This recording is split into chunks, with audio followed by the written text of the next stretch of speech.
Welcome back to another fantastic, exciting edition of Macros Inc. Live. We are super excited to be bringing this one to you today. This one's going to be all about insulin resistance. But before I get started, Brad doesn't know this, but I have something exciting for him to try as part of our cold opening, which we sometimes do, which is usually unrelated to the topic at hand, but we like to throw a wrench in every once in a while. So here's what I've got. For those of you that don't know, Brad has a PhD. And he has a PhD in biostatistics, I believe. Is that right, Bradley? No, I have You have a background in biostatistics. yes, but I have not Okay, used it in years now at this point. But yes. perfect. I'm even happier that I've chosen to go this route. So I have a few questions here that we're going to test your knowledge on biostatistics, and we'll see how many you get right. Okay, so you're gonna have to reach deep into that bucket of knowledge in your head and We're see gonna if you get ruin these the right. credibility of this show in the first 90 seconds. It's all up to you, buddy. It's all up to you. What does the p-value represent in hypothesis testing? P-value represents the probability that the data would fall the way it falls if the null hypothesis were true. Okay, perfect. Nailed it. What statistical group would be most appropriate for comparing survival times between two treatment groups? The chi-square test, I think it's the Kaplan-Meier test, the Cox proportional hazards model, or ANOVA? So the Cox proportional hazard model is an accelerated failure time model. You use that primarily in survival analysis. Mm-hmm. You'll often see when you look at a paper, you'll see two things. You'll see a Cox proportional hazard model, which gives you the hazard ratio, but you'll see a Kaplan-Meier curve, which is kind of the best way to visualize what that looks like. Interesting. Okay. Yeah, you pretty much nailed it. I got just three more. We'll make them quick. But in linear regression, what assumption is made about the residuals? They are uniformly distributed. They're normally distributed with constant variance. They are skewed right, or they have increasing variance. So they're normally distributed. Dude, you're 3 for 3. Two more to go. Yeah. What is multicollinearity? I think I said it right. Multicollinearity. Collinearity, excuse me, thank you. And why is it a problem in regression analysis? Is it because predictors are unrelated, reducing the model's power? Predictors are highly correlated, inflating standard errors. The outcome variable is categorical, or data are collected over time. So it's B, right? I think that's okay. Yes. Yep. You're right. So basically, multicollinearity is like if let's say you're looking at a model and you're looking at the risk of blood pressure on cardiovascular outcomes, and you include both systolic blood pressure, diastolic blood pressure, and mean arterial pressure, right? Yeah. Those all explain the same physiological phenomena, slightly differently, but basically the same. And mean arterial pressure is also it's a variable that's derived from systolic and diastolic blood pressure, right? So what you're getting is three variables are used to explain the same thing in a model. So you get it just kind of makes it really muddy to determine what's actually going on. And what you'll often see in really good papers is you can actually look at, there's a statistic called the variance inflation factor, VIF, that's reported in some papers that will tell you how much multicollinearity there is. So I published a paper on, this was like 2014, 2015, and it was a statistical model about biomarkers for predicting an outcome, and we reported things like variance inflation factors and multicollinearity. So that's what you should do in a multivariate paper. I got just one more here for you. In the context of multiple comparisons, what does the Bonferroni correction aim to control? Is it type 2 error rate, type 1 error rate, false negative rate, or standard deviation? Well, what it's really doing is it is controlling experiment-wise error. So it is the a false positive is what it's really testing for. Because here's what happens. Let's say your p-value, you set it, or your alpha, you set at 0.05, right? Which is your significance value. if you run 100 tests, like let's say you run 100 comparisons, you're likely to find something statistically significant because you've just measured a bunch of stuff, right? Mhm. So a Bonferroni correction is a very simple way to do it. And basically it's like, hey, I'm going to take my alpha value, 0.05, and I'm going to divide it by the number of comparisons. So it'd be 100. So your actual true statistical significance then would be 0.00. The result of that. Yeah. Right. The result of the division. Gotcha. There you have it, ladies and Other gentlemen. ones, there's a bunch of other corrections you can do. But I think you just went 5 for 5. So faith in the reliability of our podcasts remains, Bradley. See, he knows what he's talking about. So, all right. Well, that was, there are more questions I'll have to ask you some other time. But in the interest of getting on with it, we are going to talk about a really, I do like this topic. Professors would be so proud. I should get my graduate certificate and I should put it up for the next show. I'll just put it right there that says statistical science. Well, if you'd like, when I go to edit this in post and put it up on our podcast, I can, if you give me their names, I can email this section, just this section of the podcast, and say, I want you guys to know, here's how Brad did. Yes. So we are going to talk about insulin resistance today. That is the topic at hand. And it's a big one that a lot of people don't understand. We've talked about it before, but Brad has a background in all of this stuff. He did a lot of research on diabetes, and so he knows a thing or two about insulin resistance, you could say. So we're going to dive into that. I know it's come up a couple times in the group. So we'll talk about, what is insulin resistance? Do you have it? Do you have to worry about it? How do you avoid getting it? If you are insulin resistant, what do you do? What can you do? How does this affect your life? Does it affect the way you have to eat? So we're going to dive into a bunch of stuff, hopefully cover all of that. And then at the end, if you guys have any questions, or if you have questions throughout the show, drop them in the comments. We're happy to answer. So first, why let's talk about the benefits of understanding the topic. Like why should we even care in the first place, right? Just take us into that. Like, how does this help understanding what this is? So there's a couple of reasons why I think people, the more they understand about this, I think the better they will do on their kind of health wellness journey for a couple of reasons. One is insulin resistance affects a lot more people than we think, right? Like I think it's 10% of the adult population in the US has type 2 diabetes. I can't remember the exact percentage of people with pre-diabetes, et cetera, but it's probably close to 20-25% of the US population. And what you're going to learn, definitely higher than I would have thought. But what you're going to learn today is the symptoms of insulin resistance, which is usually elevated blood sugar, is delayed. So you actually start to experience these things before you see symptoms. So that's the first thing. It's just a lot of people are affected by this.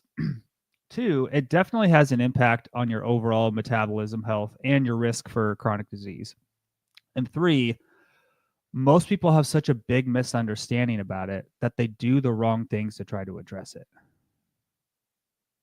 Like they just do the fundamentally, it's not technically incorrect, but it doesn't really help solve the problem. So that's why I think it's important, those three things. And I think that when you say people, do the things that are like the wrong things, do you think that's just out of ignorance? Like not in a disrespectful way, they just don't understand, or just like, well, I think it's because they've just been told the wrong things. Well, right. Okay. And it's not ignorance in the fact that they don't know what they don't know. They don't know. It's that they've been told the wrong things. Like it is. Okay. So that's, yeah. Yeah. It's like if I told think that's a different, a good differentiation to point out. Yeah. It's like if I told you gravity was like a force like electricity instead of the shape of space. It's just wrong. Like right. It's wrong. Yeah. It means. And a lot of it's just because we haven't done a good job of teaching people. Yeah. Okay. Yeah. So what we and I also think part of the one of the benefits is you can have, even more, even on a deeper level. Have you ever heard the phrase "there's no knowledge that is not power"?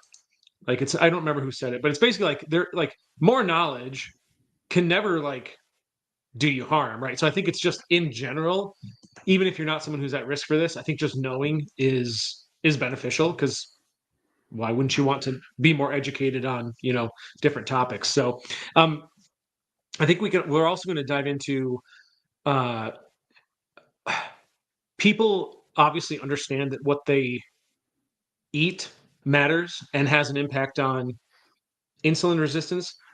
But I definitely want to, throughout the show, or when we get to it, when we can, just highlighting how important exercise is to it as well, and how that affects your risk. So, anyways, but let's dive in. So, unless you had another place in mind to start, I wanted to just first of all, uh, now that we've established that, let's dive into what is insulin.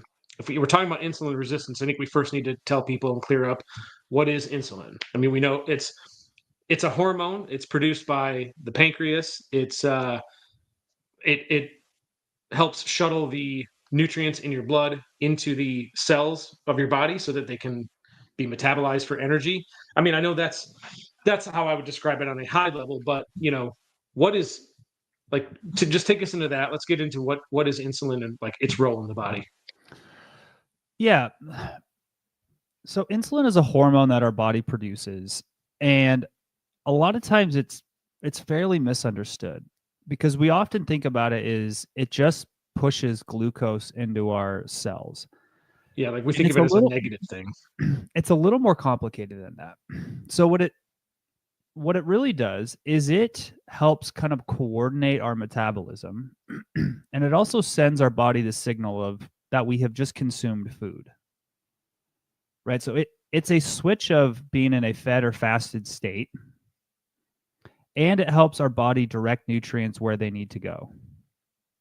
So when you haven't eaten in a while, you have fairly low levels of insulin in your blood, and you have a little bit higher levels of glucagon in your blood, which is kind of the opposite hormone. Insulin's job is to do a few things. When insulin is present, it helps shuttle nutrients, both carbohydrates and fatty acids, into your peripheral tissue. So your muscles, your fat cells, etc. When insulin is low, your body doesn't take up as much nutrients from circulation, because it's like, hey, I don't need to take up a lot because there's not a lot present at the moment, right? Because I haven't eaten in a while. Glucagon is a little bit of the opposite. So glucagon tells your body, hey, I haven't eaten in a while, but I need to maintain my blood sugar at a certain level. So glucagon is higher when you haven't eaten in a while or you have low blood sugar. And it tells your liver to pump out more glucose so you can maintain blood glucose levels, right? Right. Mm-hmm, mm-hmm. Insulin also has an effect on glucagon, in that when insulin is working properly, it kind of suppresses the effect of glucagon. So it tells your liver, hey, we've got plenty of glucose here. Like, let's just stop pumping glucose out of our liver. So that's what insulin does. Is it's sort of like it's a conductor, right? It kind of tells your body what it should be doing at a given time. So insulin resistance is your body is not properly utilizing insulin how it should be. So if you actually look at like people with type 2 diabetes, we see a couple of things, and we'll get a little bit deeper on this in a minute. But one is obviously you have impaired glucose uptake out of your blood, right? So you don't get, it takes more insulin to get glucose out of your bloodstream into your peripheral tissue. But your liver is also not getting the same signal from insulin, so it's pumping out more glucose than it should be. So you kind of get a two. Remember the game when we were a kid? Let's play 2 hits. I'll hit you. You hit the ground. It's kind of the same thing when you have insulin resistance. Is you're not taking up glucose from circulation, and you're pumping too much into it from your liver. So that's so double whammy there. Yeah. So that's what insulin itself does. It helps direct substrates, and it tells your body whether you're fed or fasted. So do people who are insulin resistant, do they have a glucagon problem as well? They have a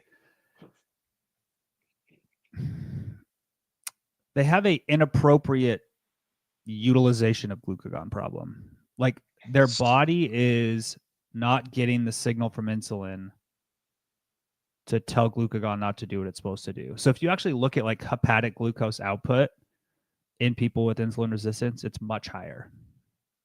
Yeah, so I guess my question is more of like, since we know that people with, like, if your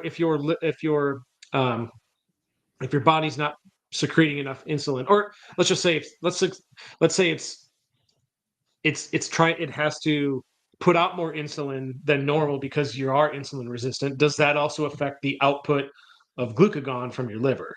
Like, do we Yes. see? Okay, Yeah. so it's okay. Gotcha. Yes. So how would we know? Do you want to dive into? Well, I've kind of two different ways I think we should go. One, we could talk about like, how do you know if you have it? How do you know if, like, if you're developing, like, what would be some signs to, hey, I'm becoming insulin resistant? We can touch on that. Or the other thing I'm curious about is, what are the differences between, like, is there a difference between I've got insulin resistance, or I'm pre-diabetic, or I straight up have type 2 diabetes? So before we go to the like diagnostic criteria, let's start at like, what is insulin resistance as a process? We're often told, and this is kind of where what is true and what we're told is often different. We're often told that high blood sugar or elevated blood sugar leads to insulin resistance, because when you have high blood sugar, your body needs more insulin to be produced, and your body gets tired of the signal. So the theory is like, if I eat a bunch of sugar, It burns out. if I eat a bunch of sugar all the time, I have insulin around a lot. My body gets numb to the signal, so it stops working. That Right. is actually not even remotely close to what's happening. Yeah, that's because it makes sense in your head when you think about that. But that's So the insulin resistance actually starts inside a cell. So what causes insulin resistance primarily? There's basically 2 or 3 things that are driving insulin resistance. And its most fundamental is in most cases, like I'll talk about some edge cases here in a minute, but in most cases, it's an energy overload problem. So you have too much energy inside your cells for a long period of time. And so what happens is, like, normally, let's just take a muscle cell, for example. Inside your muscle cell, you have stores of carbohydrates as glycogen. You have stores of fatty acids as intramuscular triglycerides. And your body's always burning that and then bringing stuff in. And so when you're in a extended calorie surplus for a long time, your body can shuttle quite a bit of that excess energy into your fat tissue, is where it's stored, right? But it's also going to try to push some of it into your muscle tissue and your organs. And at some point, you start to exceed a normal. So your fat tissue has this ability to expand. The cells get bigger and bigger, right? Because they can store lipids. Your muscle tissue, not so much. Like, the individual cells, outside of getting bigger from like hypertrophy and building more contractile tissue, they kind of have a limited ability to store fatty acids.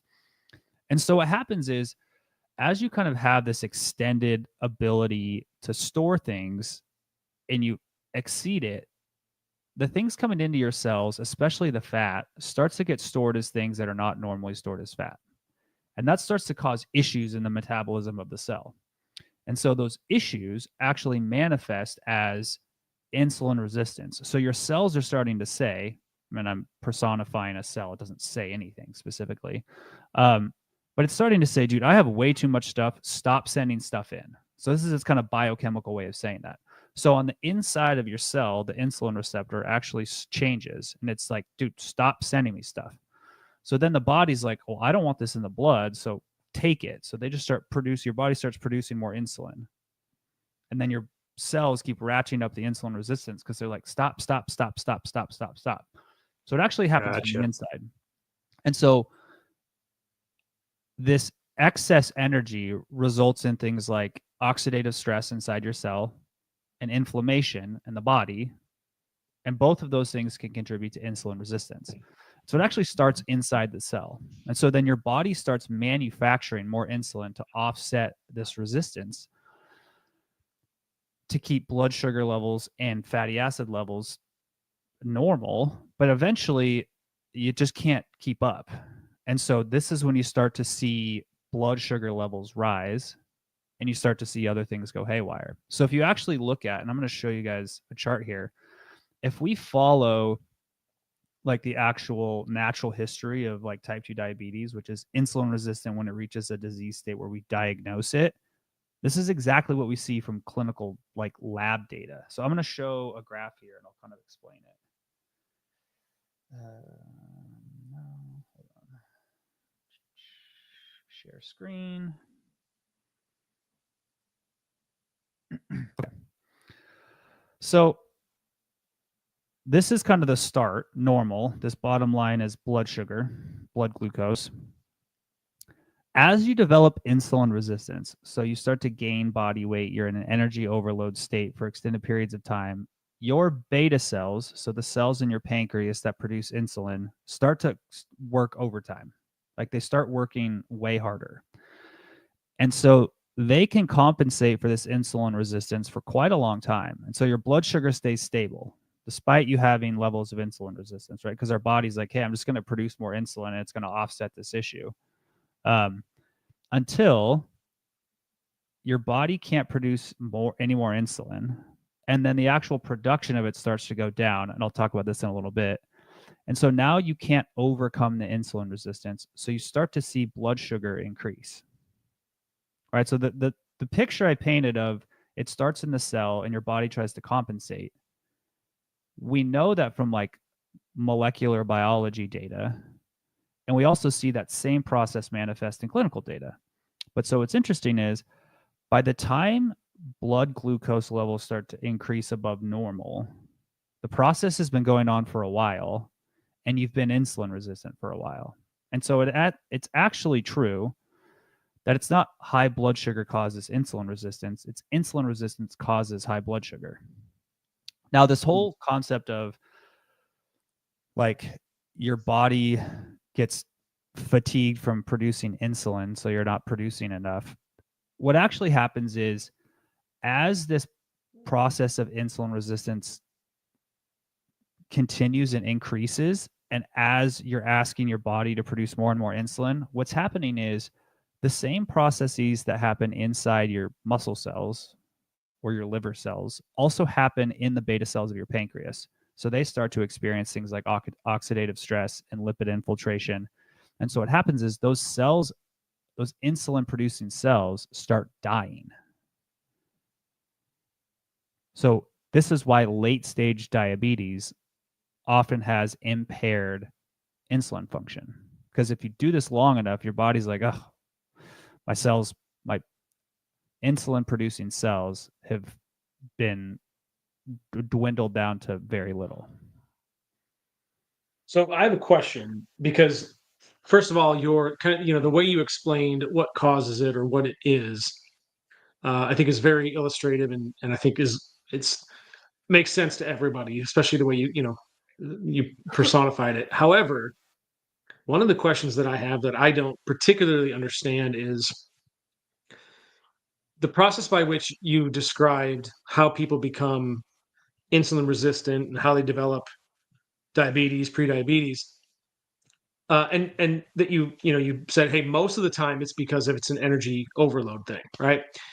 So why, if that's the case, why isn't it that every time someone becomes overweight, they're insulin resistant? Like, how can there be people that are overweight, maybe even obese, that aren't necessarily insulin resistant yet? Like, what's going on there? Let me paint an analogy. Well, I'll start with the explanation and then I'll give you an analogy. What's been really interesting is we've kind of learned is everybody has a different threshold for how much extra energy they can take before insulin resistance starts to really manifest. Think about it like everybody has a different capacity in their own life to do stuff, right? Like Elon Musk, whatever you think of him, obviously can work 20 hours a day for 15 years and not burn out and die, right? Some people, if they work 50 hours a week, they burn out and die. I'm saying die like that's a joke. I know what It you mean. actually Sure. dies. But like everybody has a different capacity, right? And so some people have a much larger metabolic capacity to take extra energy before stuff starts to break down. Right? It's sort of like if you take a bunch of people and you put them in basic training in the military and you have them all do the same thing, some of them get sick, some of them develop shin splints and end up with stress fractures. Some people don't, even though they're exposed to the exact same thing. It's like some people's capacity is just different than others, whether it's, genetic, whether it's just like how they were raised, whether it's their physical fitness level. Like there's a lot of different factors that go into it, but everybody has a different threshold. Okay. What's the biggest thing that would determine that threshold? Is it lifestyle? I think a lot of it's like genetics and Okay. total physical activity, I think, are the two biggest ones. But overall, as a general, I mean, would it be fair to say that in general, the more overweight you become, the more at risk you are for developing this? Yeah, and so if you look at a chart, I mean, you can just Google this. Just look up insulin resistance risk by BMI. You basically see it's a linear. Gotcha. Right. It's fairly linear. Now, Okay. the actual manifestation of this is a little more complicated. So what actually happens is in the early stages of like energy overload, most of the insulin resistance is coming from inside the cell, right? But as you accumulate body adiposity, your body starts to produce inflammation, like especially your visceral adipose tissue. Kind of systemic inflammation will then on the outside of the cell also cause insulin resistance. Right? This is the reason why like one of the things that happens when people have sepsis, so they have a bacterial infection of their blood, they become massively insulin resistant. And so one of the things that often happens clinically in people with sepsis, is they're given insulin because their blood glucose goes up because they become massively insulin resistant. It's also the reason why they become acidotic, right? When you have massive insulin resistance, your fatty acid oxidation goes down, it's impaired, and you start relying heavily on glycolysis. So you're producing more acid. So this is why you get metabolic acidosis in sepsis. Now, here's what's interesting. We know that, right? Like that is a clinical finding. But from a lot of times, most people think that you have a glucose metabolism problem when you have insulin resistance. But what we actually see from the data is we actually see fatty acids are impaired. Fatty acid oxidation is impaired. So I better fix these lines. They're supposed to be connected to this little circle. We're just going to do this live. But realistically, that was the next thing I was going to ask you about, though, too, because this part always interested me. It was one of those things that when I learned it, was like, oh, it's not what you would traditionally think of. It's just not. You don't think of it that way. So when you have insulin resistance, and let's say it's fairly advanced and it's type 2 diabetes, here's what's actually happening in your peripheral tissue. Like let's just take your muscle tissue. You actually take up more fatty acids. You take up less carbohydrates. But inside your muscle cells, you are burning less fat. So you have your fat oxidation is impaired. This is related to mostly mitochondrial health and things like that. You increase your carbohydrate oxidation and you increase the fat storage inside your muscle tissue. So it's actually, at its basic level, it's opposite of what most people think. Most people think, oh, I can't burn carbohydrates. It's like, no, your cells are burning more carbohydrates, but your body's not shoving it from your bloodstream into your peripheral tissue like it should. So is there a difference between having like the stage where you're starting to become insulin resistant and pre-diabetes? Is it the same thing? It's all on a spectrum, right? And so it's kind of like, where do you fall on that chart? And so this is one of the hard parts about like the diagnostic criteria. I mean, diagnosing a disease is always binary, like you have it or you don't, right? But the reality is, in something like type 2 diabetes, you're on the scale of insulin resistance from none to a lot. And so we kind of just set clinical markers like this is pre-diabetes. Gotcha. This is type 2 diabetes. So like, I'd have to go double check, but the like diagnostic criteria, depending on whether you use A1C or like oral glucose tolerance test or a fasting glucose, is like one number. So you could be So one is there like below or one above, and it's you have it or you yeah. don't. But that's not really how the process works. But we do have to we clinically have to figure out definitions.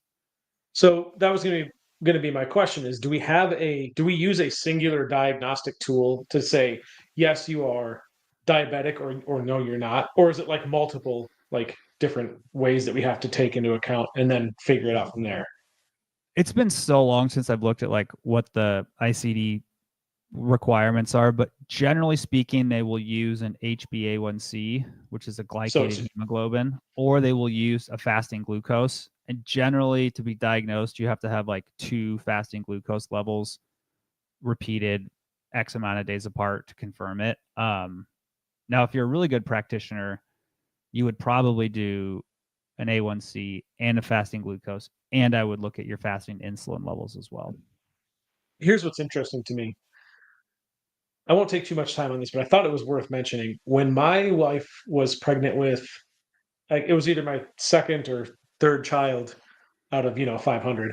But when she was pregnant, she they said she was why can't I? Oh yeah, had gestation. Yeah. Um, and it only happened once. But what was weird to me was that in order to test for it, they basically said, "Hey, you need to come in, don't eat anything for the day, and then we're just going to we're going to feed you like basically pure glucose, right?" And that's what they do. But it's like, and I know they have a reason for doing this, but like, what do you expect when someone is completely fasted and you give them pure glucose? Like, doesn't that just like throw the meter? Like, of course it's going to be like, oh wow, this is and then you get a high reading. Is that it must be how that's designed? But like when you go from not eating anything to just pure glucose, it's like, well, what do you think was going to happen? I mean, so in a non, well, that's how they do. Just, yeah, I mean that's a fairly common diagnostic tool. So they'll also do that in non gestational diabetes tests. So like the oral glucose tolerance test was what it's called. They basically just have you tested, just see how much glucose can your body take and how much insulin you produce. Now, like gestational diabetes is quite a bit different than type 2, like regularly. for sure. It's like, one's primarily related to energy overload and it's chronic. Gestational diabetes is mostly related to like, you've got elevated sex hormones, you have, cortisol production's a little bit different. Your beta cells function a little bit differently. So your body's producing a little less insulin than normal. So it's like all those things. Now, so that's just an acute state that ends up going away after you're not pregnant anymore and those hormones aren't present things generally, right? It should. Yeah. So this was really funny. Before my wife took that test, I was like, hey, you know what you should do is you should not, because you don't truly have to be fasted. But so I had her drink a whey protein shake like an hour before we went in. Okay. Because 1, you won't feel as bad. And 2, protein also elicits an insulin response. And so like an hour before your test, you have a fairly high insulinogenic protein source. So you don't have any blood sugar, like you don't have any blood glucose entering from your food, but you can kind of preload your body with insulin and then drink all the glucose. It keeps it lower. So, and there's actually papers on that. I found a paper. She was like, really? Because I just said, hey, honey, I think you should do this. And she was like, really? I was like, yeah, let me go just make sure there's research to support it. And it turns out there's a couple papers that like they've tested how preloading an oral glucose tolerance test with protein in pregnant women affects the results. And I was like, let's just do this. Because when I'm out there in July, I'm totally going to tell Marissa that I know she cheated on her oral glucose tolerance test. She didn't cheat it. She just like, it's like if you're doing your body comp test, it's like, don't go in starving. Like, fair. I'm still going to have to give her a hard time. I mean, she gives me a hard time about a car that I never stole. So I just got to, give it back. Okay. So Yeah, I mean, we've covered a lot already, but what we've talked about, like what causes it. Can we dive into a little bit about one thing I mentioned earlier is the how does the food that we eat affect this? And then the way we live our life in terms of our activity level, being sedentary versus actually being active, right? Let's talk about how those things affect it. And then from there, how can we live in a way that ensures that we're not at risk for insulin resistance and diabetes. With the obvious fact that again, I think people can infer based on what we've talked about that just having a normal body weight is your best bet. But like, what else do we need to know? The first advice is choose your parents wisely, right? Like have good genetics. Yes, That's a joke. easy But to yeah. control. So, I mean, physical activity is a huge piece, and that's not just structured exercise. Just like how much you move in a day matters a lot. Because what happens is when you don't move very much, the flux of nutrients that goes out of your muscle tissue is very low. So like let's say you've accumulated a bunch of stuff in there to like clean up the inside of your muscle cells. I mean, I'm using some fairly vague terms here, but like physical activity helps that whole intracellular environment. It lowers the overall storage of nutrients. It lowers the amount of nutrients that are stored improperly. It decreases oxidative stress. It decreases inflammation, like all of the things that contribute to insulin resistance. Physical activity is a huge component to reducing that. The next piece is sleep. Like poor sleep is a big component, mostly from a hormonal standpoint, and like how insulin functions. And then stress management is also a huge piece. So those are kind of the primary lifestyle things. Now, when we talk about like food and food quality, there are a few things to consider. I mean, we know it's primarily an energy balance issue. So the first thing is like choose a diet that reduces your likelihood of that you're going to eat. You're going to overeat your energy balance equation over an extended period of time. That's the first piece. The second piece is there does appear to be some evidence that foods that have a lot of refined products in them, whether it's like super refined processed foods, may increase levels of oxidative stress and inflammation. Now, that's secondary to making sure you have a healthy body weight. So, just like trying to eat more like minimally processed foods is probably going to reduce risk. It's not a big effect, but it's probably there. And then the third thing is, depending on how you look at this, the total amount of like high glucose foods you consume may impact some of the clinical measures we use for determining type 2 diabetes. So, for example, glycated hemoglobin, HbA1c, is one of the tests that we use to diagnose type 2 diabetes, right? And HbA1c it basically gives you a measure of the average blood glucose level you've had over the last 90 days or so.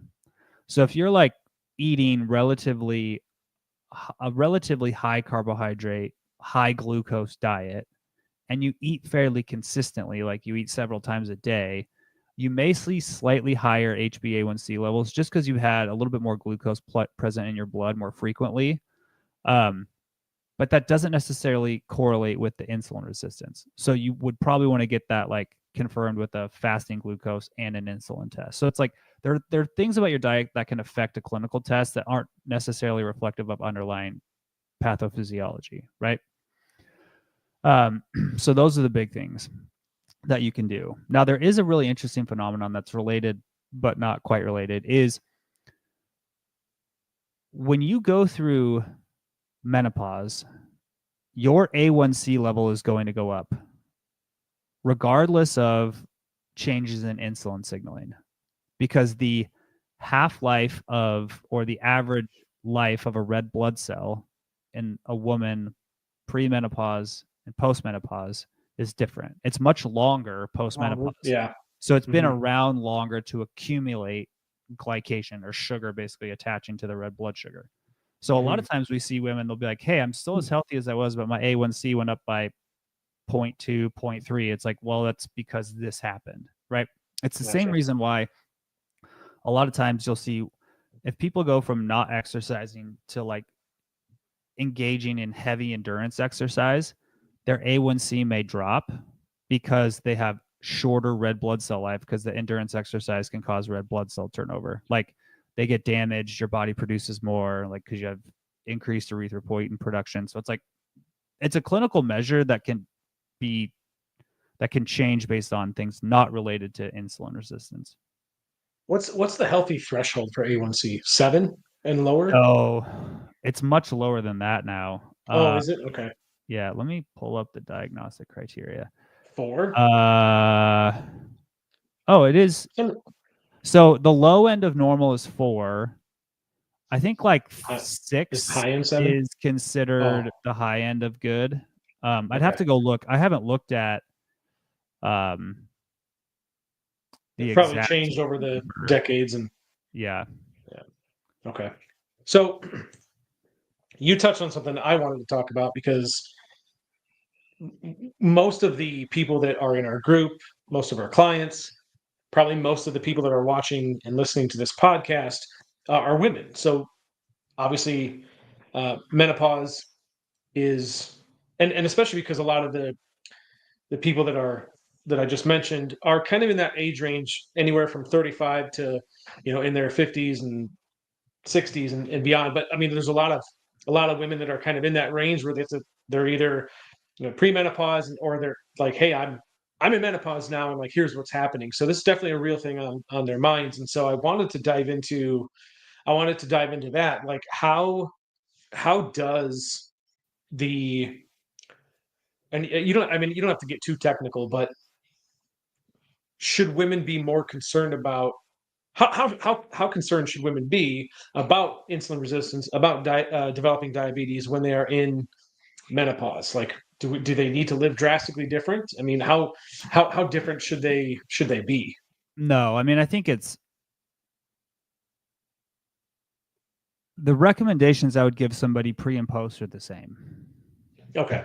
Right. So nothing fundamentally changes in terms of how your body's going to be handling food, exercise, etc. in terms of like from the insulin resistance standpoint. Now, does the change in the hormonal profile affect things? Definitely. But you don't have a massively increased risk. The big factor that increases the risk is the reduction in physical activity that's associated with the transition through that phase of life. So once again, it comes Very down well to just yeah, and it is primarily the physical activity. Like it's not necessarily the calorie in the food intake. It's what we see in the literature is primarily the reduction in physical activity. And it's probably related to just the fact that you don't feel great. Okay. So the other thing that comes up a lot from women in our group and our clients is PCOS. So is it that is it becoming insulin resistant or developing diabetes leads to PCOS or makes it worse, or is it like the other way around? If you have PCOS, you're more likely to become insulin resistant. Like, I mean, I don't understand the correlation there, but I think there is one. So what does that look like? So it's definitely the case that it is the initial issue is that the PCOS condition itself affects insulin signaling. Okay. And then the results of the insulin resistance and the hyperinsulinemia and the changes in metabolic stuff then cause like it's kind of like a feed forward loop where it's like you start doing things, your body starts storing stuff improperly, and so then it starts to become more insulin resistant that way. Now, I have a question if I could. yeah, go for it. Well, is this because is PCOS like is that because it's considered sort of an inflammatory thing, and when you have inflammation, things happen to your hormones and therefore insulin is affected? Is that I'm probably speaking like at very surface level like terms, but is that why? Like it's causing inflammation in your body? and it sends out inflammation markers, inflammatory markers? There's a whole lot of stuff going on.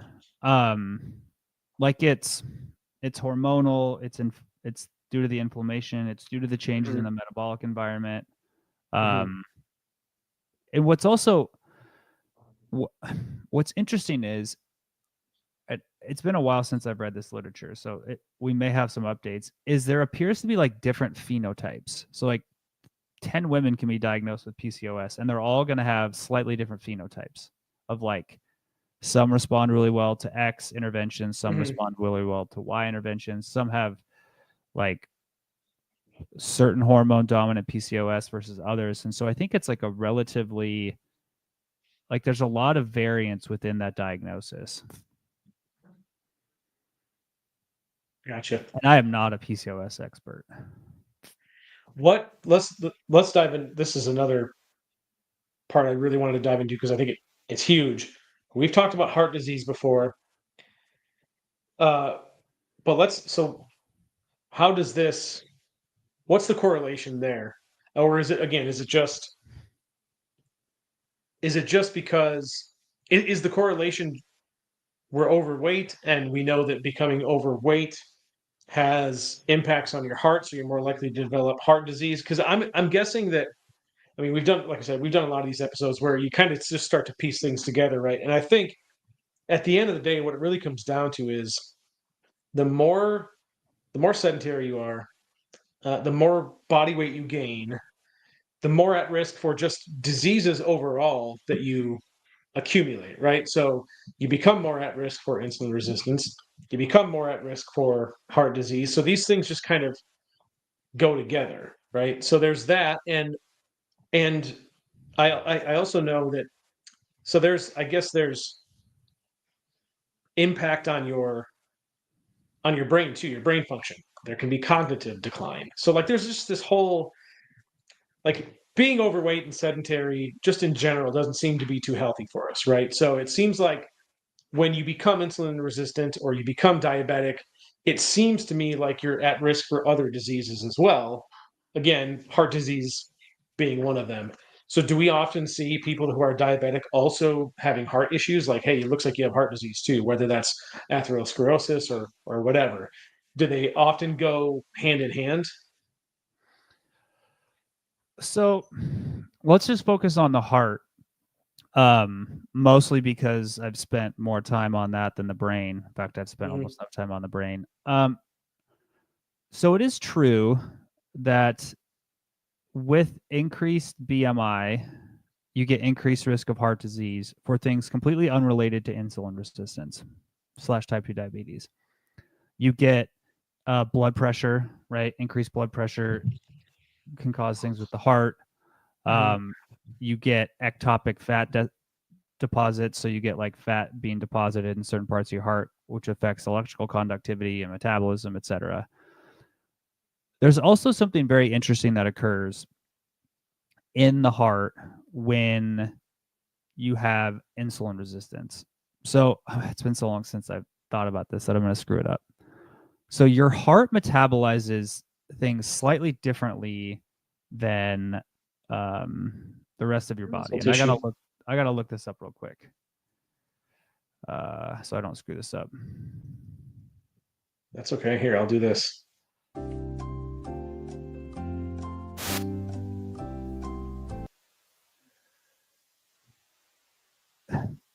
When you are in utero, your heart metabolizes fat and carbohydrates differently than when you're born and you become an adult.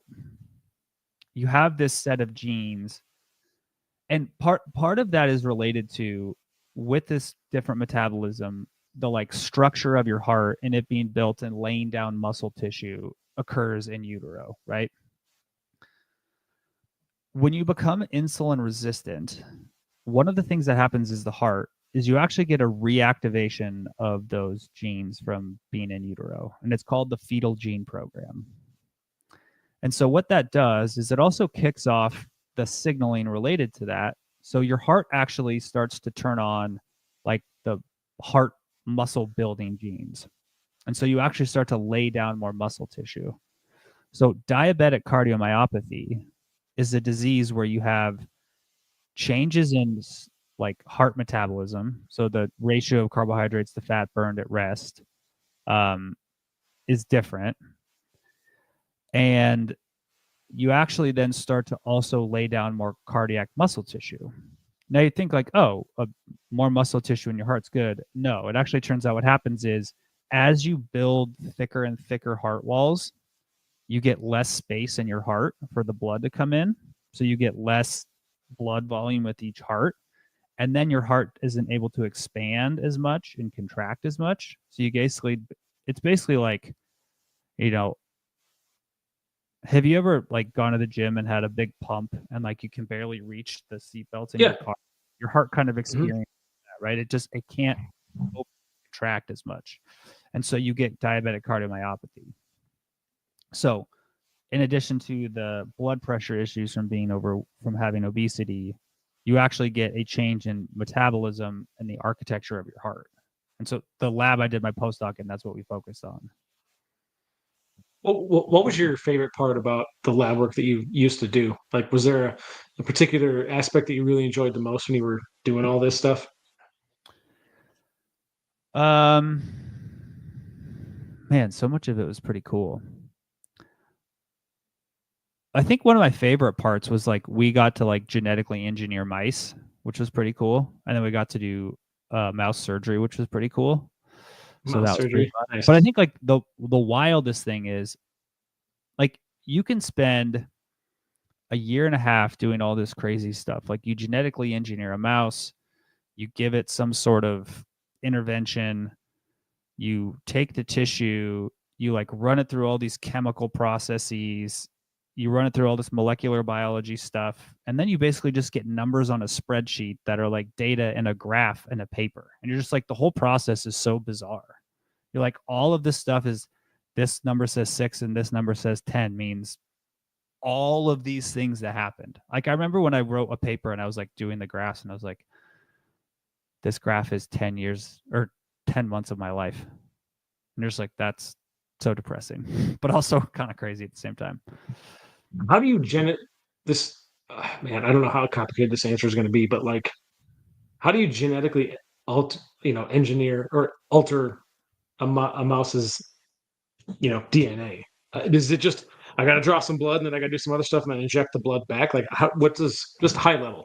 It's there's a whole lot of different ways you can do it, but what usually happens is you can like engineer the DNA in like the egg cell of a mouse and then implant it. So you basically like clone a mouse and engineer its DNA, and then you can breed it with other mice. So you get like the crossbreeding. Remember the like Punnett squares from Mendel, and then you like do selective breeding and you can genotype them and then breed them with somebody else. And so you can use a combination of like gene editing and selective breeding to like get a specific genotype you want. But then there's also cool things where like you can genetically engineer a mouse so that it has a normal genome basically until you give it something like environmental, like some exposure, and then it'll activate something that cuts out the gene. So like it can be totally normal until you give it like a certain antibiotic or you give it a certain drug. Here's a wild one for you. How long until we can genetically engineer people to no longer be diabetic? Type 1 or type 2? Let's say both. Well, type 1, we've already started to do that. Okay. Type 2, I think that's almost impossible. Really? Okay. But type 1, and type 1 presumably we are doing that already because the DNA is already in there and we know what to identify and what to change. Sort of. So this is, and I may get some of the details here slightly wrong because it's been so long since I've looked into this, but so type 1 diabetes is completely different, right? Type 2 diabetes is a disease of impaired insulin signaling. Type 1 diabetes is a disease of insulin insufficiency. So your body just doesn't produce anymore. So basically, in most cases of type 1 diabetes, it's the result of an autoimmune disease. So they get some sort of event that happens where their body attacks the pancreas, the islet cells of their pancreas, the insulin producing cells of their pancreas, and it kills them. And so their body doesn't produce insulin anymore, right? So that's how type 1 diabetes generally happens and manifests. But what we can do, and I haven't looked at the status of these trials, it turns out that there's actually nothing super important about the pancreas and like the cells that produce the insulin being there. Like it doesn't have to be there. They can kind of be anywhere. It's just like that's where they evolved to be. Probably because a lot of the other enzymes are there, and it's like it's exposed to the food as it goes through our blood, through our body. But what you can do is you can take like a scraping of your own skin cells. You can engineer them to go backwards in their evolution to become stem cells. This is called induced pluripotency. So you can actually like unage your cells backwards to be pluripotent stem cells. Then we can turn on the genes in those cells that make them the insulin producing beta cells, and then we can just re-inject them into your body. That's crazy. Yeah, that's wild. Yeah. Huh. So any reason why this isn't like mainstream yet, like in like just a standard treatment? Is it just too it's going through complicated to... huge amounts of trials right now. Cell biology and doing it at scale is really hard. How much do you think AI is going to accelerate our abilities in this area? A lot. And mostly it'll Like the accelerate research part? the screening processes, because it can like read, because what you have to do is you have to like basically like genotype all the cells that come out of this manufacturing, and it's really hard to do. Like it just takes a ton of time. Like months or years Yeah. for a human to do that AI Yeah. can then condense down into what, probably days or weeks? Yeah. It's sort of like the advancement of technology and machine learning, like early AI. Mhm. It allowed us to do things called high throughput screening. So what Mhm. like old drug development used to involve basically like a bunch of people thinking about some stuff and then spending 20 years trying to find a target to do it, Mhm. and then Mhm. spending another 20 years finding Doing it. something that will actually target that receptor in the body. Yeah. And now through either like physical high throughput screening, where they can just like take a library of 10,000 small molecules and like run all these tests simultaneously, like with big machines, accelerates the testing process. But we're actually getting to the point where now we can actually simulate a lot of these things. Like we Yeah. know what causes certain receptors to get turned on. And so you can actually like synthetically, like in silico, make antibodies that target those Yeah. things, test them, and be like, oh, we Right. think this is going to work. It's sort of like That's wild. did you ever see the movie, oh god, the Tomorrow War, I think, with Yeah. Chris like Pratt. like you know how she was like screening all those things? Yeah. Kind of works like that now. Yeah, that's pretty wild. Have you read about this stuff? Like, is this stuff you try to keep up on? I mean, we used to do this work, but I haven't been in the lab in 7 years. So, but I try to keep up on as much as I can when I'm not trying to get people to sign up for coaching. Which go to macrosinc.net, sign up for coaching. I wanted to take one last minute to just thank everyone for watching. And if anyone has any questions, you might have some time to pop it in there. We could probably answer real quick, but time's running out. So tick, tick, tick tock. Time is running out. Number 4. Is there anything else you'd like to add? Anything else you think people should know about this entire topic? Insulin resistance. What was funny to me is we mentioned, like, there was a couple times throughout the show we literally said the word insulin resistance, and I'm drinking a Pepsi, which is well, it's a zero sugar Pepsi, but it's the Pepsi, not Coke. I'll just drink whatever is in the fridge. I'm not. It's whatever. So, but yeah, it's just kind of funny because it's like the stereotypical. You're talking about insulin resistance and diabetes, and here's this dude drinking a pop. It's like, or soda, as some people call it. Just kind of thought that was comical. But it doesn't look like we have any questions, so I guess we can duck out of here. Nobody wants to talk to us. So Cool. well, Adios. I appreciate everyone watching. Thank you all so much. And we'll be back next week with another fantastic episode for you. So we're gonna duck out of here. That's it. Toodaloo.